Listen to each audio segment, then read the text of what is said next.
every developer, I believe, and owner of real estate wants to make sure that everybody has access to their real estate. I mean, they're in the business to make money on their real estate, so they want everybody to have access. But a lot of, at least what I've seen, is people getting them on technicalities. And if there's an issue, I don't want to just have to write a check for $10,000 to somebody who is probably not even using my property. I'd rather just have the time to go ahead and fix these issues and make sure everybody has access to the property. And then if I don't fix them, come after me. This episode brought to you by Suites at Madison. Meeting and conference rooms for rent by the hour, week, month, or year. Suites at Madison, where business gets done. Check them out at www.downtowntampaoffice.com. Now, on to the show. You are listening to the Invest Florida Real Estate Show, covering topics in lending, buy and sell strategies, property management, hot markets, and tips and tools to guide you along the way on your path to real estate success. You want Florida investment real estate talk? You have come to the right place. And now, our hosts, Eric Odom and Steven Silverman. Today we have with us Jimmy Clark. Jimmy is Senior Vice President and Real Estate Practice Group Leader for Hardin, one of the Southeast's leading insurance, risk management, and employee benefits firms. Jimmy, thanks so much for joining us on the show today. Thanks for having me. This is all part of our Lawfare type of episode that we started several months ago. And you're going to be giving us some quick hitting facts here on an issue that folks might not know about, or maybe they've heard about it, don't think that applies to them. So ADA means what? The American for Disabilities Act. Okay. And how does that apply, the ADA apply to real estate? Well, it applies in several different ways. You obviously want people with disabilities to have kind of equal and fair access to your property. But there's a bigger issue going on that lawyers and some people with disabilities are actually using this act to, in no better terms, extort money from real estate owners. Yeah. So first and foremost, we want to make sure, and this is the reason that the law was put in place first, are to make sure that folks with disabilities, physical disabilities, are able to have access to real estate. It would be a hotel or grocery store, whatever it might be. And I can't imagine there's a single person that doesn't want that to occur. And but this involves things like ramps on the sidewalk, right? Yep.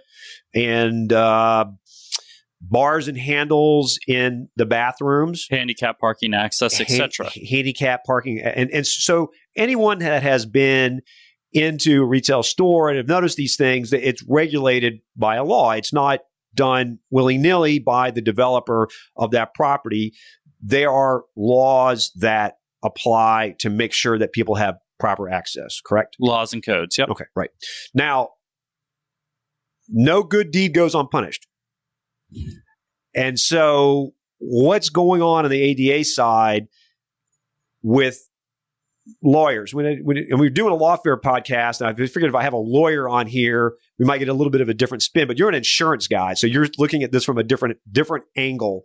So what's going on that's maybe not so kosher? Well, they generally bill by the hour, so I don't think they could do it in 15 minutes. But you may have seen, I think it was a 60 Minutes episode talking about this exact issue. You have people, for instance, using Google Maps to look at hotels and apartments to see if the pool is ADA compliant, and if not, they're actually sending people there, not with the intent to stay in the hotel, but to purely hit the hotel with ADA fines or try to sue the hotel for ADA violations. We're seeing this across the board, definitely in the state of Florida, with people coming by. And I just had a client recently have their hotel looked at because the striping wasn't perfect, and for handicap spots, they had handicap spots, but the striping wasn't perfect. The rails weren't to the exact specifications and codes.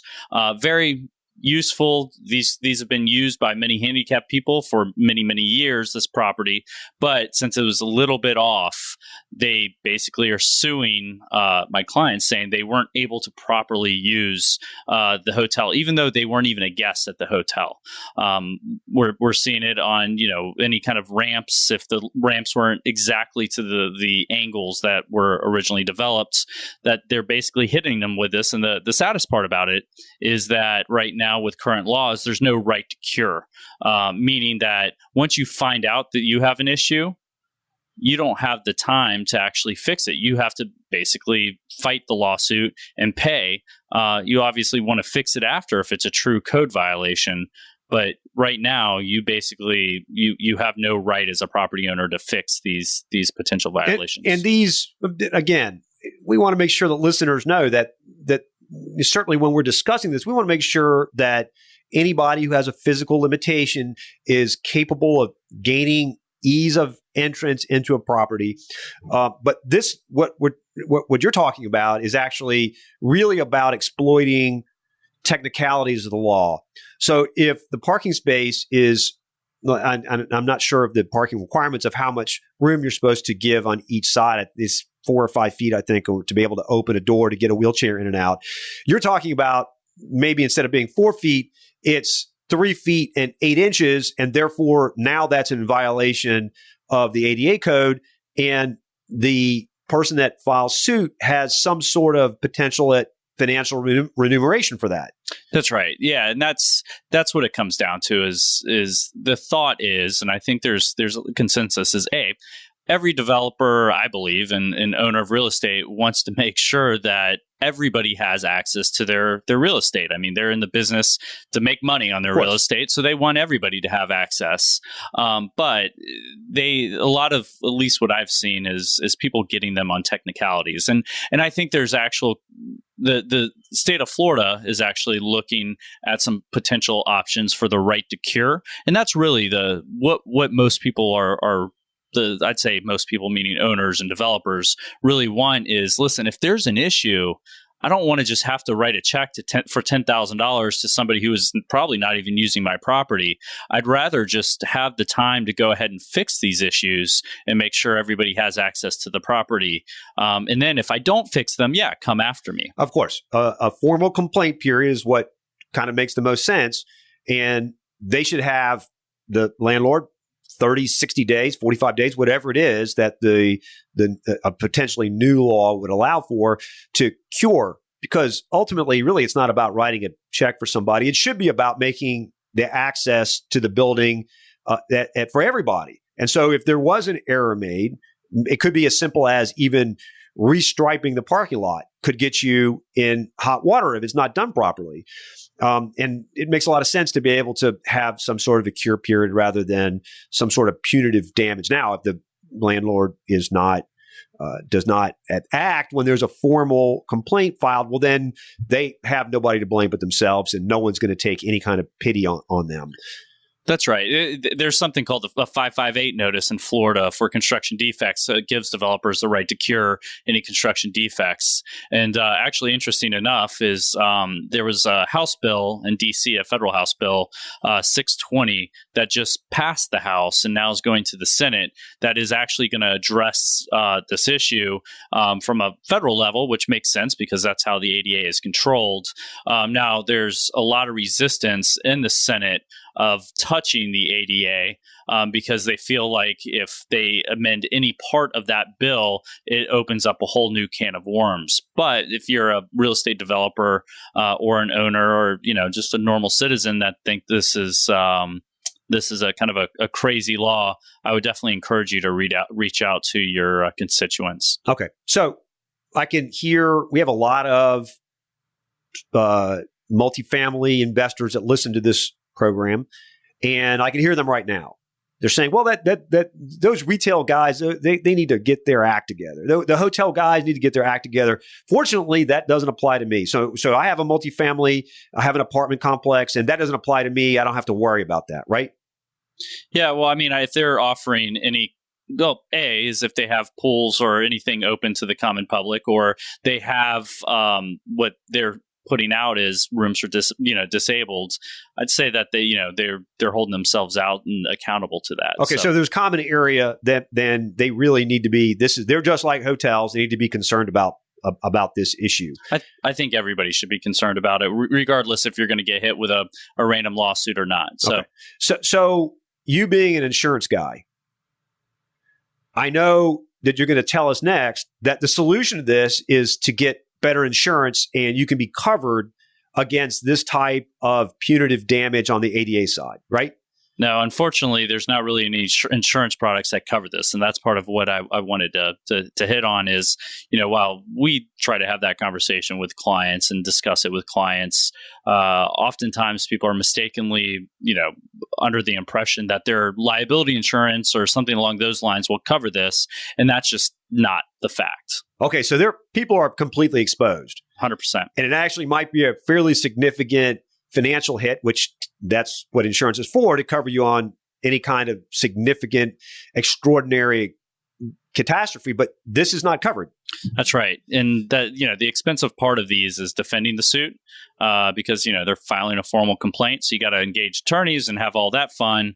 And then there's generally some type of settlement. I haven't had any clients that have taken this all the way through court because a lot of times, truth behold is, they weren't compliant with the codes and they've cured it after, but they have to write a check to somebody, just to make it go away. Do you have any idea of, from a case standpoint, what some of these settlements have been?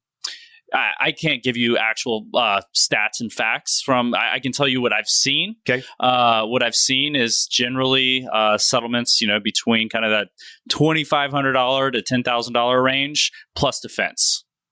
And defense could easily be an additional $20,000, $50,000 before you blink an eye. 100%. Yeah. Ouch. Okay. So it is a real expense. It's not just frivolous.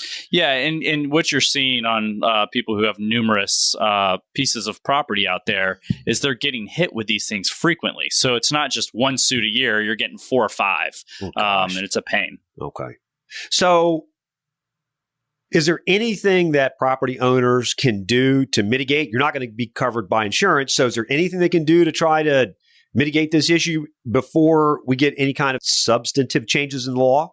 My biggest advice is hiring a third-party expert to come and check your facilities and make sure they're ADA compliant. And on top of that is whenever work has been completed, because that's when we're really finding some of these issues is your building was built to code, but then you have, it's something's restriped or there's some, something changed or you remodel a bathroom and then it's not ADA compliant. So kind of having a system and a process of checking your asset every 36 months or so would be good. Terrific. Do you know anybody, in case somebody needs a help for an ADA consulting, would you know anybody that you could refer? Like if people were to call you, you'd be able to say, hey, call this person, or maybe we can put it in the notes of the show. I'll get you some names of some people. I've actually seen some of the defense done, and I can get you some names. Terrific. Now, your business is real estate insurance. Your Hardin encompasses a lot of different types of insurance, but you specialize in real estate. I do. Okay.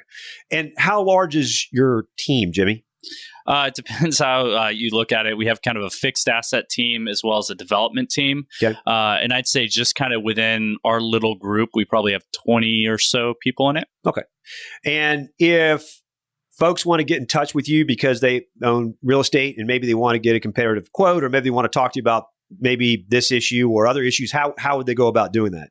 They can either email me at jclark, JCLARK at Hardin, HARDEN, Insight, INSIGHT.com, or call my office, 813-367-5609.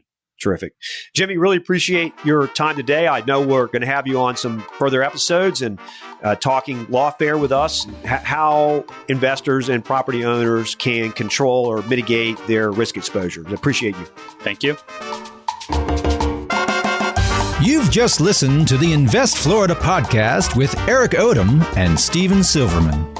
Join us every week for actionable real estate investment ideas, and of course, visit our website at www.investfloridashow.com for more shows and tips on how to earn a cash flow in the real estate market in Florida.